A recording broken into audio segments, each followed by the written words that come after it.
jumlah ismiyah, yang kemungkinan saudara akan bertanya, ini Pak Rudi kok mundur jauh ke belakang? Bukan. Sebetulnya jumlah fi'liyah dan jumlah ismiyah itu baru diterangkan saat ini setelah mengetahui segala macam aspeknya dan hari ini kita lihat.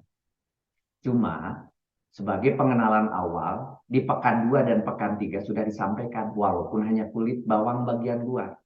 Seperti saya selalu katakan, kita konsepnya kulit bawang. Bagian luar dulu, kemudian masuk ke dalam, masuk ke dalam. Nah, jumlah fi'liyah dan jumlah ismiyah yang betulnya itu yang hari ini. Oleh karena itu, mohon konsentrasi yang penuh, karena ini adalah sebuah materi utama sebetulnya.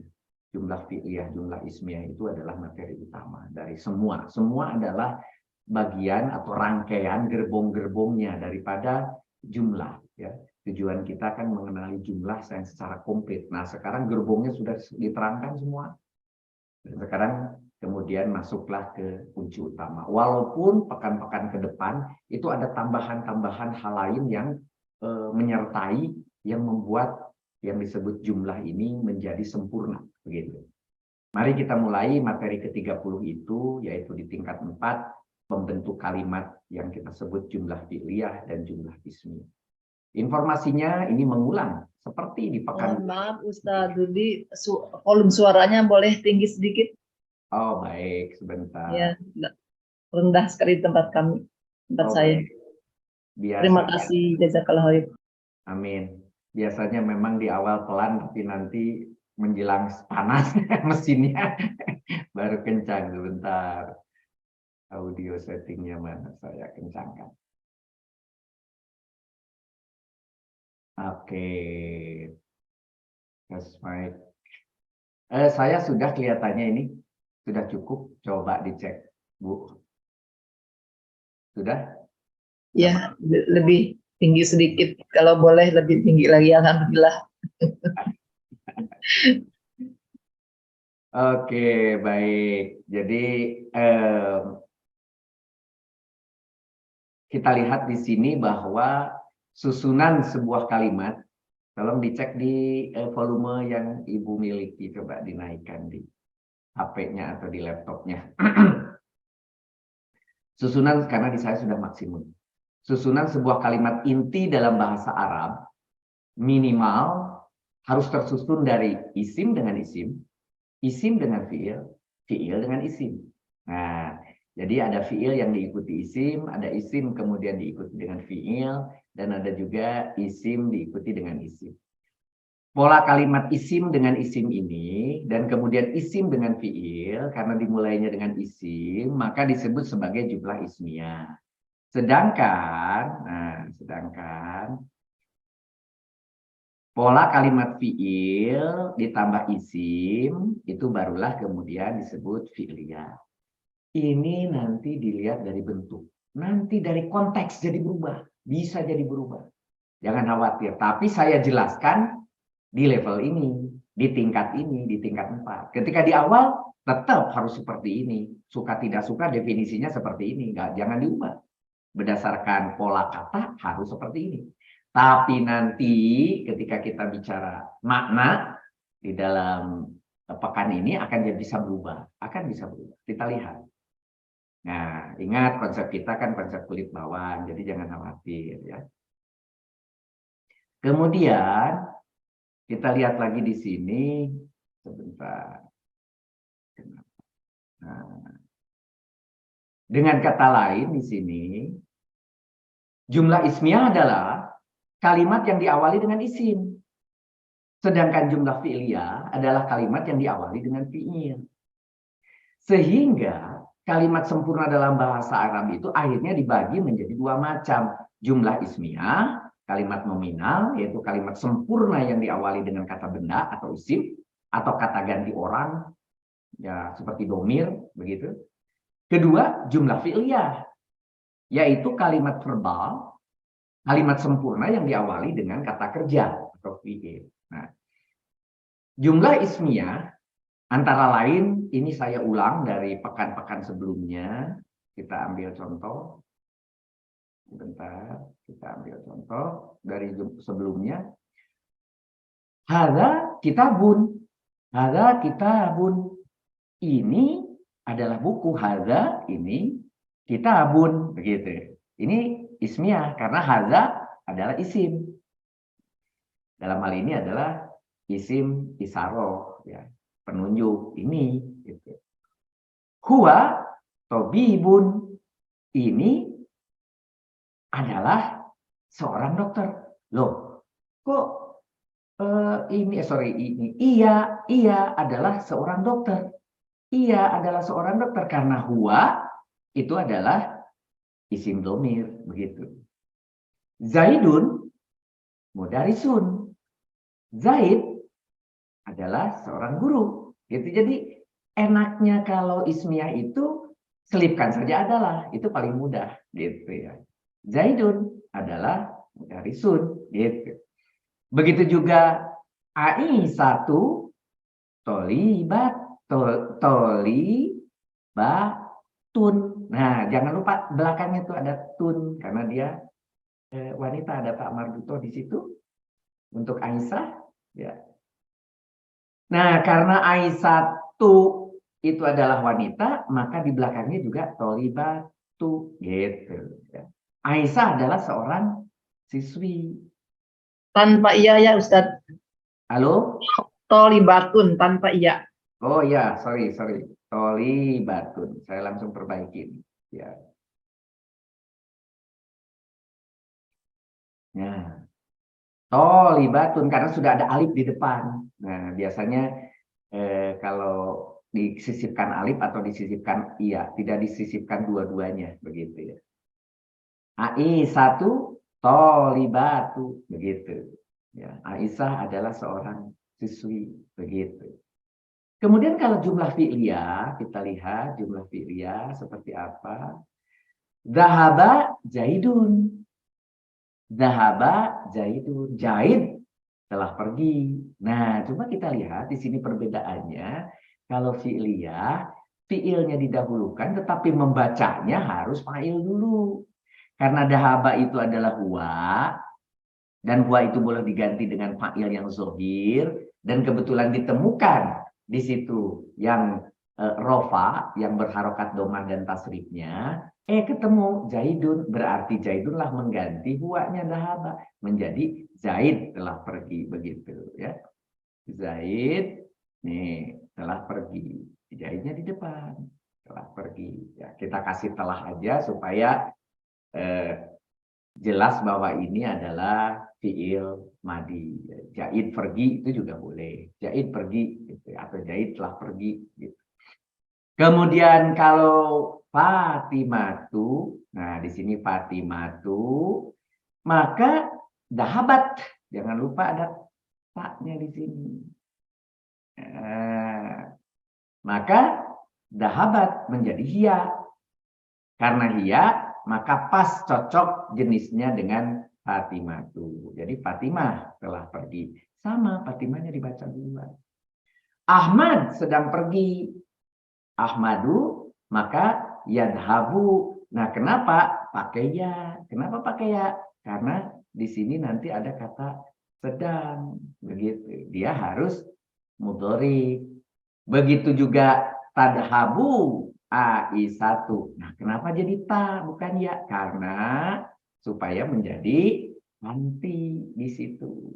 Sorry, kok jadi anti. Jadi hiya tetapi apa namanya? Fi'il mudhari, hiya juga tetapi fi'il mudhari. Begitu, ya. Nah, itu Aisyah sedang pergi. Aisyah sedang pergi. Gitu.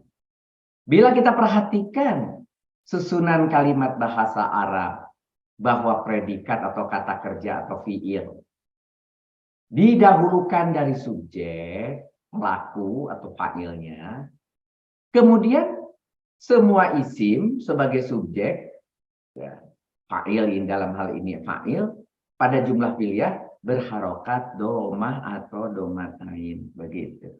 Ya. Tergantung apakah dia itu munsorif atau ghairu munsorif. Nah, mari kita lihat sekarang satu-satu lagi jumlah fi'liyah. Jumlah fi'liyah adalah kalimat diawali dengan fi'il, sama seperti tadi dalam susunan kalimatnya. Fi'il adalah predikat atau kata kerja. Diulangi lagi ini, pelajaran ini sudah berulang-ulang, tapi untuk memberi penekanan pada saudara. Fa'il adalah subjek atau pelaku, dalam arti atau makna bisa diuji dengan penyataan siapa atau apa. Kalau fa'il itu siapa, tadi yang pergi siapa gitu.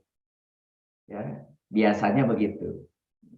Apa gitu ya, itu pertanyaan untuk fa'il. Untuk menguji, walaupun saya sudah ketemu domah, dicek dulu siapa. Oh tadi misalnya Aisyah, oh Fatimah, oh Ahmad. Nah itu siapa, apa gitu juga sama. Sedangkan maf'ul adalah objek, yaitu yang dikenai perbuatan atau korban, dalam arti makna bisa diuji dengan pernyataan kepada.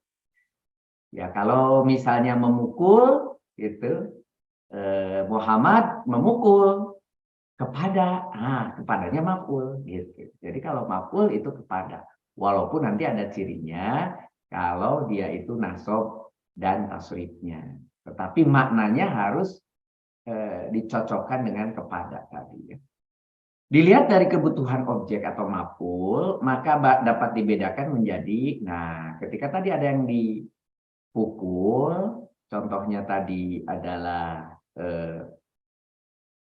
jahit, maka itu nanti disebut muta'adi, yaitu yang memerlukan objek. Sedangkan fi'il lazim adalah fi'il yang terdiri hanya adalah fi'il fa'il yang tidak membutuhkan maf'ul.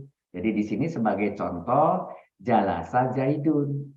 Zaid telah duduk, sudah selesai, clear sampai di situ, gitu ya. Jadi kalau Zaid telah duduk, selesai. Telah duduk, ya sudah, tidak perlu ribet-ribet gitu ya. Ya, kemudian kalau nanti kepaksa saudara mau menggunakan tambahan, biasanya kalau yang lazim ditambah di, gitu ya. Dengan apa duduknya, atau ala di mana duduknya, gitu ya. Kata jalasa dalam fiil atau predikat atau kata kerja ini telah duduk, dan kata Zaidun adalah fa'il sebagai subjek. Sampai di sini clear sebagai fiil lazim ya, sebagai fiil lazimnya. Seperti itu. Cuma dua. Kata kerjanya jalasa disebut terlebih dahulu dari pelaku, subjek atau Zaidun, dan tidak membutuhkan maf'ul. Yang paling penting tidak membutuhkan maf'ul. Fi'il lazim adalah fi'il yang tidak butuh objek, ya. Tidak. Oleh karena itu dalam menyusun kalimat menggunakan fi'il lazim cukup katasin menyebut subjeknya atau fa'il saja setelah fi'il.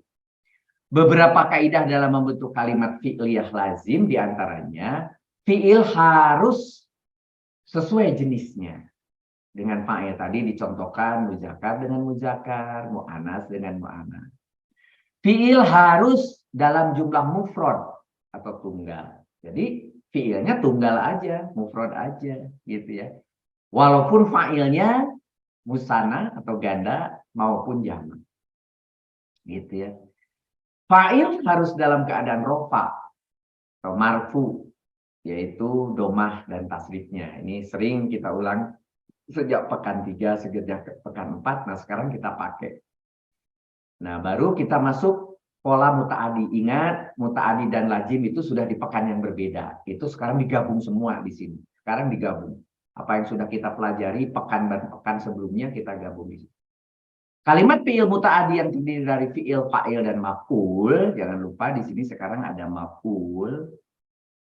Ada maf'ul. Sini. Contohnya yaqra'u Zaidun. Nah, di sini ya.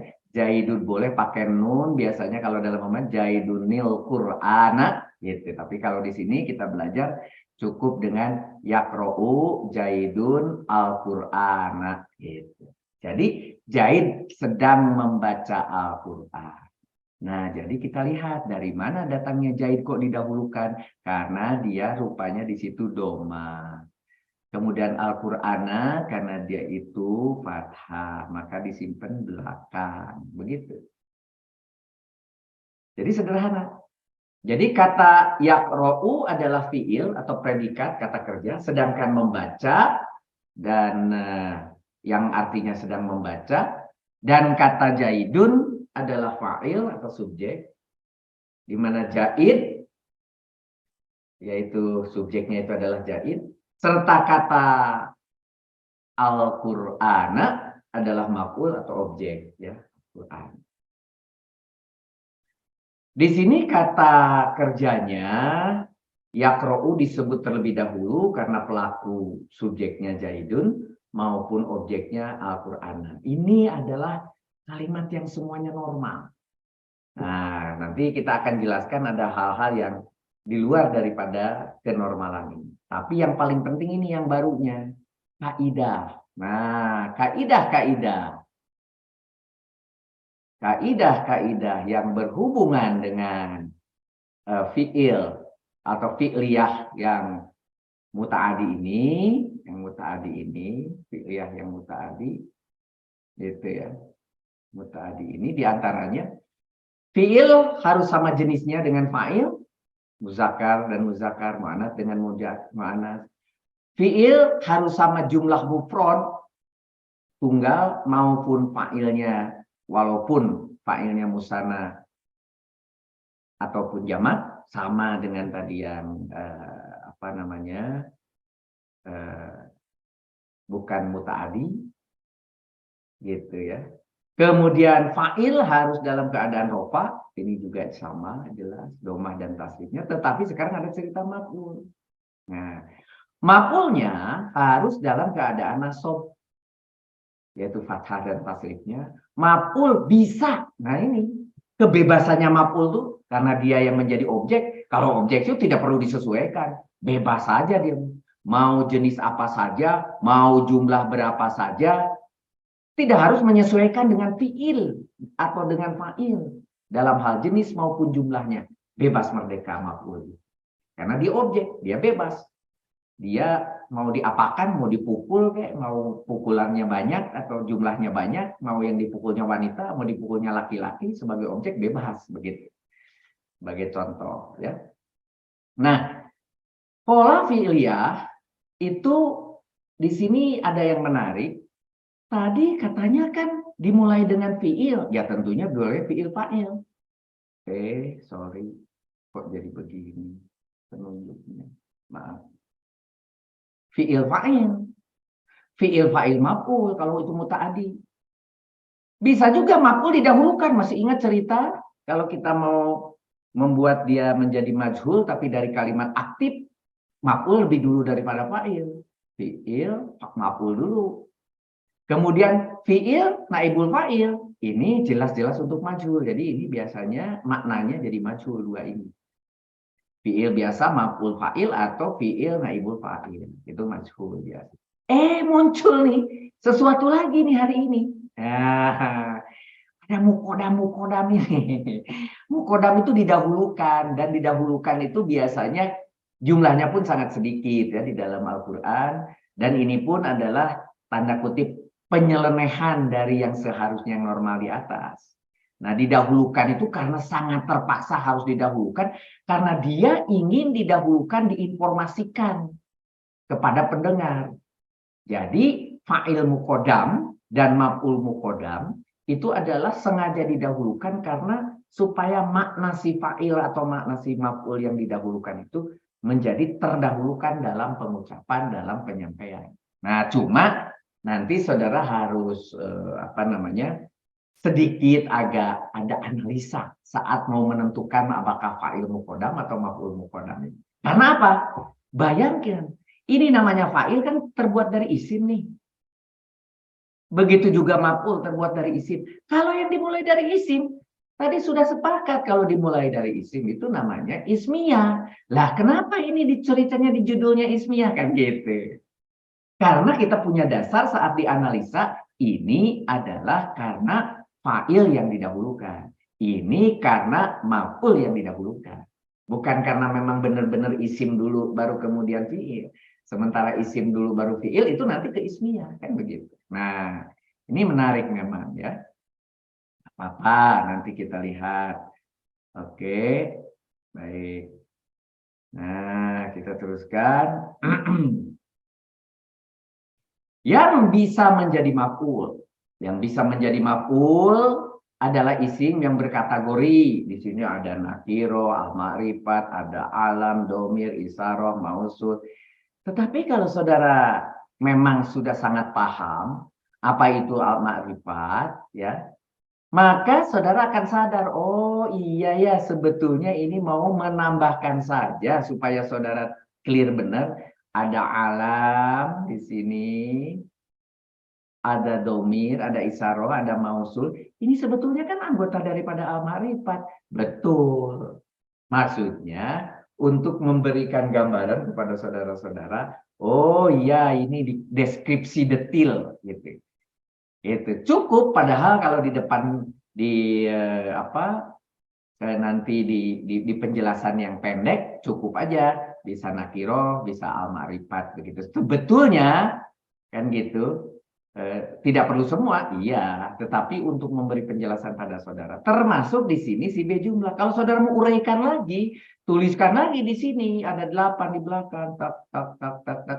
Jadi totalnya banyak ini, gitu ya. Kalau mau versi banyak boleh, versi sedikit boleh. Nah, kira al-ma'rifat si B jumlah boleh, gitu ya. Silakan. Yang bisa menjadi fa'il di sini, yang bisa menjadi fa'il, isim yang berkategori semuanya, karena susah menuliskannya nanti kepanjangan. Ya udahlah tulis semuanya kecuali dua ini.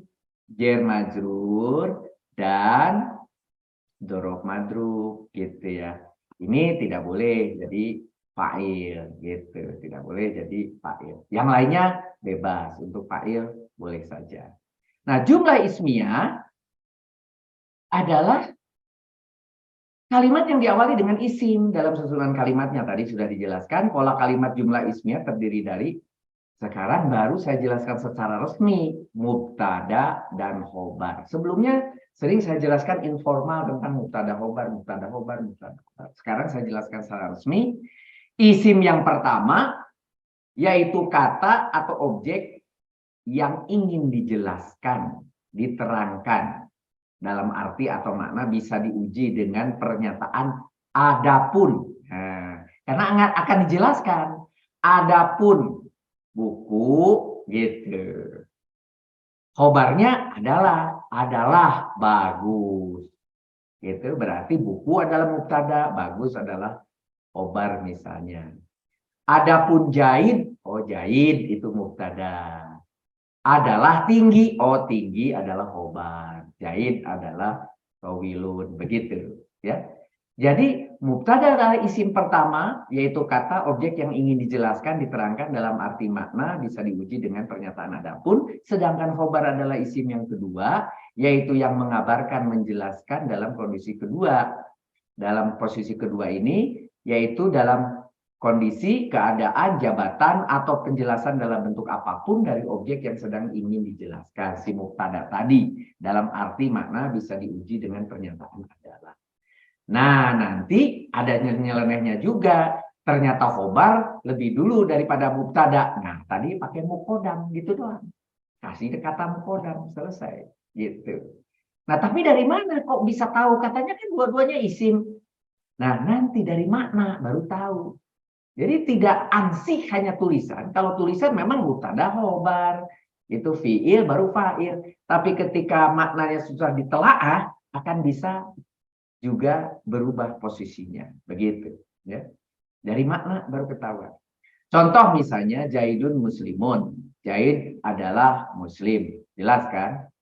Jadi kalau tadi dengan pernyataan atau dengan pertanyaan adapun Zaid adalah gitu, muslimun kan gitu. Jadi kalau kita pergunakan apa namanya?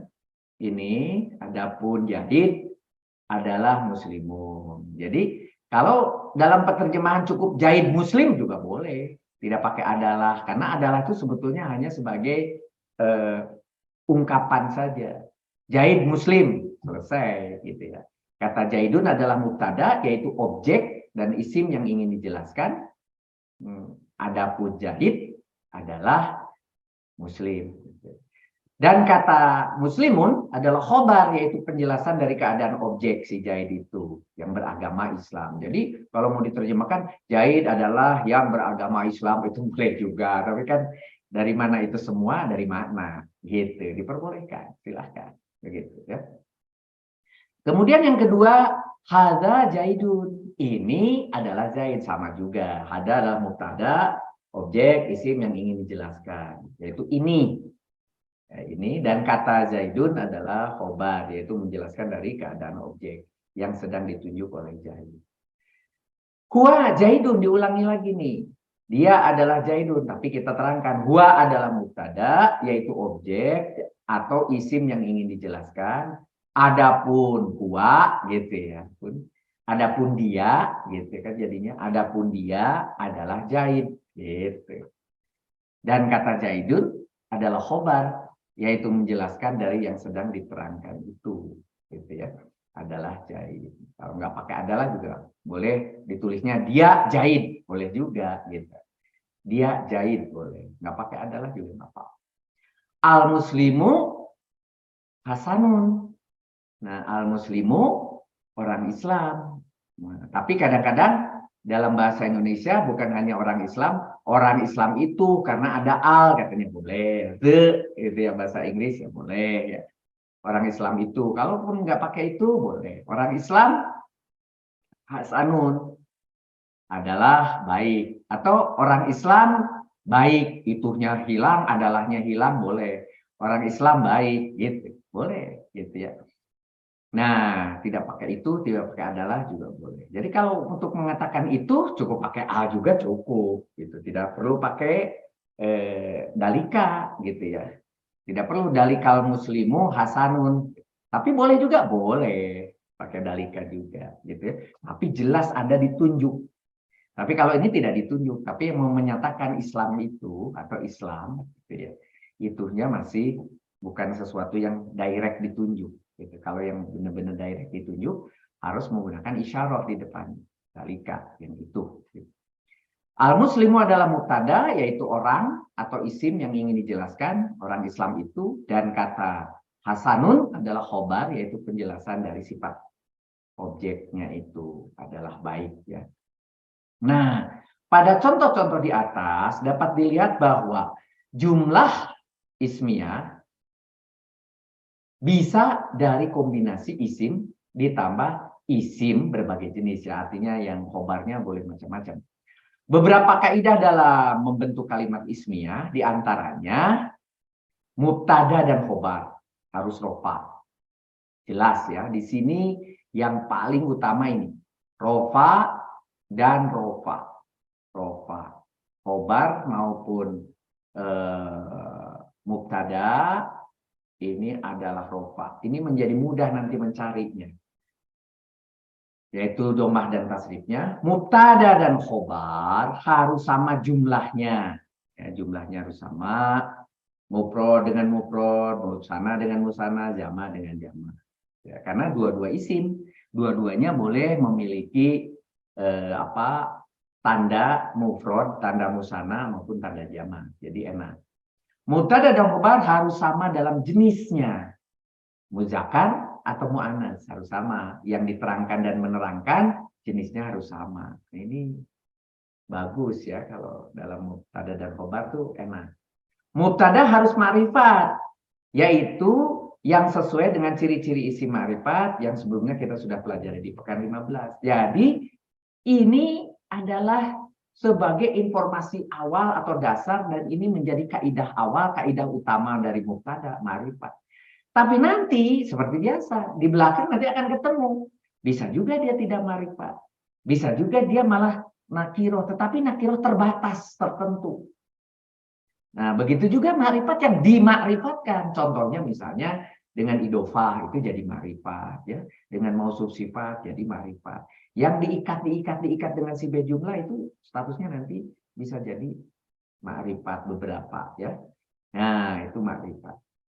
Khobar harus nakiroh. Nah, jadi kalau begitu ini untuk mudahnya ma'rifat ke nakiroh itu paling gampang. Nah, tetapi kemudian di situ dikatakan hukum asalnya khobar ini juga tadi hukum asalnya mubtada adalah ma'rifat, hukum asalnya khobar adalah nakiroh. Kecuali dari yang sejak asalnya sudah ma'rifat seperti isim alam, isim isyarah, isim domir, itu walaupun ma'rifat itu diperbolehkan. Tetapi satu di antara ma'rifat itu yang tidak boleh yang berawalan al. Di antara ciri-ciri ma'rifat itu ada isim alam, isim isyarah, isim domir gitu ya. Salah satunya di antara 6 itu berawalan al. Nah, untuk yang al nggak boleh jadi nakiro. Kenapa? Karena al nanti biasa dipakai untuk apabila katanya berupa kata sifat menjadi mensifati gitu ya. Jadi khobar tidak boleh berawalan al, ini makanya saya kasih tebal ya. Good. Baik. Nah, jumlah ismiyah yang benar contoh ini untuk mudah bagi saudara. Hadza kitabun tadi udah dikasih contoh, ini adalah buku. Ya. Hadza kitabun. Hadza adalah mubtada berupa isim isyarah termasuk isim ma'rifat ya. Kemudian walaupun dia isim ma'rifat tetapi diperbolehkan di sini hadza. Kitabun adalah khobar berupa isim nakiro ya. Tidak diawali dengan huruf alif lam ya, tidak boleh ya. Rangkaian mubtada dan khobar isim-isim ini telah memenuhi syarat untuk menjadi jumlah ismiyah yang lengkap atau jumlah mufidah. Jadi contohnya di sini ismiyah yang lain yang salah, kalau tadi ini yang benar. Sekarang kalau saya kasih contoh ini yang benar, yang salahnya dikasih alif lam. Ini maksudnya. Hadal kitabu, buku ini. Nah, titik-titik. Ini belum selesai. Kenapa? Hada adalah mubtada berupa isim isyarah, termasuk isim ma'rifat. Tetapi kalau al-kitabu tidak bisa menjadi khobar karena berupa isim ma'rifat yang diawali dengan alif lam berfungsi sebagai musyar ilaih. Jadi urusannya musyar ilaih saja. Hadal kitabu itu adalah isyarah musyar ilaih. Yang depan adalah isyarahnya, gitu. Yang ini musyar ilaihnya. Gitu. Bahwa setelah isyarah itu musyar ilaih, ya. Yang tadi bagaimana? Yang tadi juga hada kitabun itu isyarah musyar ilaih, tetapi musyar ilaihnya bisa menjadi khobar. Yang ini tidak bisa begitu karena ada alif lam. Arti makna dari kalimat tersebut tidak memenuhi syarat untuk menjadi jumlah ismiyah yang lengkap atau jumlah mufidah, yaitu buku ini titik-titik belum selesai. Masih memerlukan penjelasan lebih lanjut dengan menghadirkan kata yang nakirohnya. Harus ada nakirohnya yang mana. Sehingga gabungan isyarah musyar ilaih berupa sibeh jumlah. Ya, jadi yang isyarah musyar ilaih berupa sibeh jumlah tadi, gitu. Seperti kalimat tadi harus ditambahlah misalnya di sini. Jadidun. Nah, ini baru kembali benar. Hadal kitabu jadidun, buku ini titik-titiknya diganti dengan baru gitu. Jadidun. Ya. Jadi hada sebagai mubtada, al-kitabu sebagai musyar ilaihnya, jadi hadal kitabu itu mubtada. Mubtadanya terdiri dari sibeh jumlah, ya, yaitu isyarah musyar ilaih. Itu baru mubtada. Baru dilengkapi di belakangnya jadidun adalah khobar karena berupa isim rofa nakiro. Sehingga rangkaian kalimat mubtada yang dibentuk dari isim isyarah musyar ilaih dan khobar telah memenuhi syarat untuk menjadi jumlah ismiyah yang lengkap atau jumlah mufidah.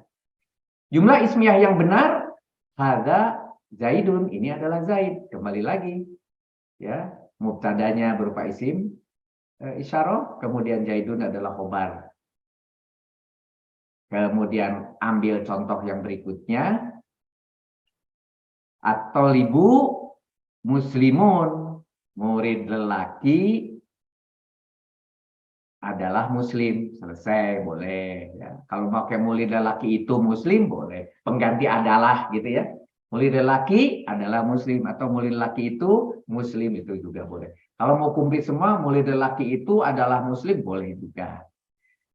Tholibatu muslimatu. Nah, di sini berbedanya dalam tu ya, karena dia perempuan. Jadi dua-duanya harus pakai. Kemudian di sini dua murid lelaki itu muslim, ini pakai ani, yang ini pun pakai ani, gitu. Tholibani muslimani, pakai ani aja. Kemudian dua murid, nah pakai ani lagi, tapi perempuan, berarti ada taknya, ada ani, menjadi tani, gitu aja. Ada taknya perempuan, ada ani dua, menjadi tani belakangnya, gitu. Kemudian kalau itu jamak, una, ini una, para kasih, atau murid-murid lelaki, atau para murid lelaki, gitu. Kan sederhana saja, ya. Tidak ribet. Jamak salim, yang mu'anas, bagaimana? Mu'anas, ingat, dia pakai tu atau tun, namanya kok. Nah, di sini tu atau tun, begitu, ya. Toliba tu muslimatun, gitu ya, para murid perempuan itu. Kemudian kalau jamak taksir, contohnya tulabu, ini jamak taksir. Nah, ketika kita belajar pelajaran pekan tentang jamak taksir, jangan lupa ya, tolibun itu menjadi tulabun. Ya, sehingga kalau pakai alif lam menjadi tulabu, muslimuna, gitu ya. Para murid lelaki itu muslim. Tuh. Nah, oleh karena itu pola jumlah ismiyah itu yang biasa ditemui dalam jumlah ismiyah sebetulnya awalnya cuma ini, mubtada dan khobar.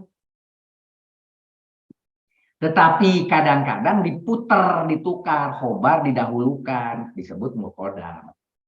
Mubtada yang diakhirkan disebut muakhor, gitu aja. Tapi tahu, kan sama-sama isim, sama-sama rofa. Kok tahu-taunya ini pakai ditukar? Tahunya dari makna. Nah, jadi memang tahapannya begitu, baru tahu kalau dari makna. Nah, mari kita lihat yang bisa menjadi mubtada. Di sini saya tambahkan supaya saudara tidak mix ya. Tadinya saya tidak kasih. Ada tambahan musawigot, tambahan ya, untuk saudara tidak confuse. Nah, asalnya cukup nakiroh saja ya, karena ternyata kan tadi mubtada itu harusnya al-ma'rifat. Hukum asalnya al-ma'rifat. Al-ma'rifat itu ada isim alam, isim domir, isim isaroh gitu ya. Mausul. Jadi sebetulnya al-ma'rifat itu ke sini gitu. Tapi kemudian juga ada nakiroh, tapi nakirohnya nakiroh yang sudah ditingkatkan posisinya. Contohnya nakiroh yang memulai dari sebuah idofah. Kan nakiroh idofah itu bisa nakiroh al-ma'rifat, bisa nakiroh, bisa nakiroh domir, bisa nakiroh fi'il gitu ya.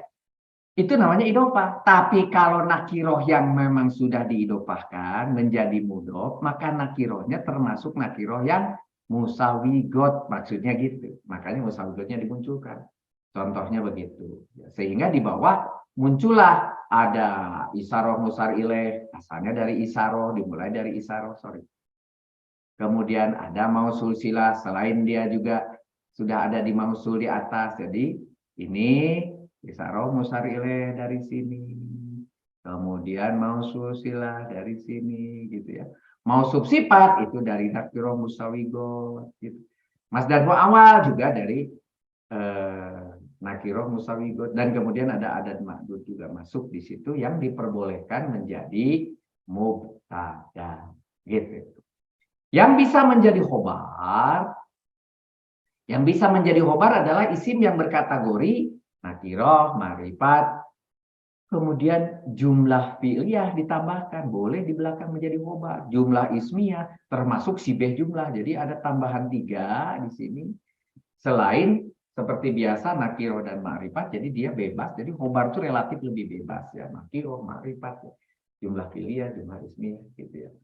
Tetapi ada juga yang bisa dijadikan khobar tadi. Kenapa khobar kok bisa didahulukan? Salah satu dari penampilan selain dari makna itu bisa terlihat dari bentuk tulisannya sendiri, yaitu apabila dia jar majrur. Alah, kok salah terus saya ini. Jar majrur, dorob majrur, nikma bisa. Ini bisa menjadi mukodam dari khobar. DP. Didahulukan, jar majrur, dorob majrur, nikma maupun bisa ya. Yang bisa menjadi mubtada mu'akhor sekarang. Kalau tadi khobar mukodam, sekarang mubtadanya kalau begitu gimana? Yang menjadi mubtada mu'akhornya isim yang berkategori bisa nakir wa al-marifat si bedu. Sebetulnya ini bisa diuraikan. Masih ingat tadi? Cuma daripada panjang gitu, di atas sudah ada contohnya yang dipanjangkan, sekarang di belakang nggak usah. Ini dipanjangkan, ini banyak dipanjangkan, begitu. Ya, boleh menjadi mubtada mu'akhor. Boleh, saudara perpanjang. Kalau sebaliknya, saudara saya perpendek yang atas, boleh. Kalau yang bawah ini saya perpanjang, boleh, gitu ya. Saudara atur sendiri karena saudara sudah mengerti.